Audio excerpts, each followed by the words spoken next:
Many of us, if not most of us, believe that avoiding difficulty in our life may actually be the natural way to do things, and it's very understandable why we would want to try to um, avoid difficulty.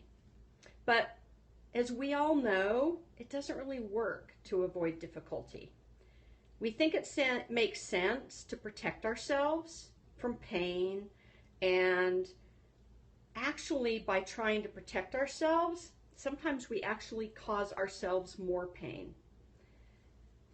Avoiding life's difficulties is actually not the path of least resistance.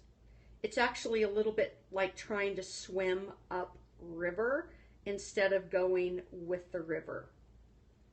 It's a dangerous way to live, and if you want to have a full and happy life, in good times and in bad times, you have to get used to the idea that facing misfortune and difficulty squarely is better than trying to escape from it. Because let's be honest, we always end up having to face it. It's just when and how we end up facing it, right? I think we all kind of know that.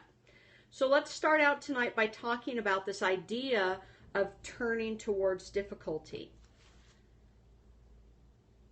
Patience, hey Barbara, patience is really one of the key things that we need to develop to turn towards difficulty. And here's why, is that if we're not patient, then we actually don't take the time to truly understand and analyze what is happening, and that we just jump in and react to things that are happening.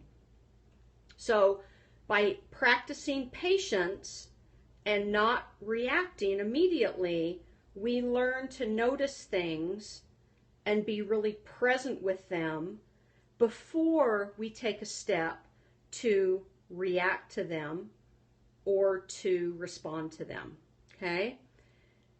And if we're patient and we're paying attention and we're present, we can find ourselves running away from the circumstances, and we can actually reverse our course and become present and kind of conscious of that, and we can turn towards the difficulty and the hard emotions and understand that this difficulty is actually natural, right? And that avoiding all of this is not going to work.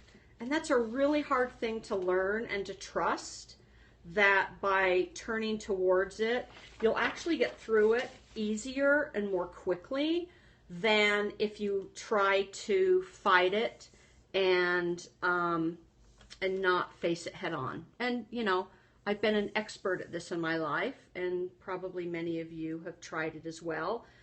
And I just encourage you, if you haven't been willing just to turn squarely into a difficult situation, to try it and to feel the difference between kind of swimming against the current and just relaxing into the current. It's totally counterintuitive. Absolutely, Barbara. So, next time you have a difficulty, you have a strong emotion, you have something hard in your life, turn towards it. Go into it. Move into it and see where it takes you. And be patient. Don't expect something to resolve itself really quickly. And while you're in it, be really present and kind of notice what is happening in the situation, with the other people, with you, and just really get present and take it all in instead of trying to shove it all back. And just notice the difference, okay? So that's kind of the whole idea of turning towards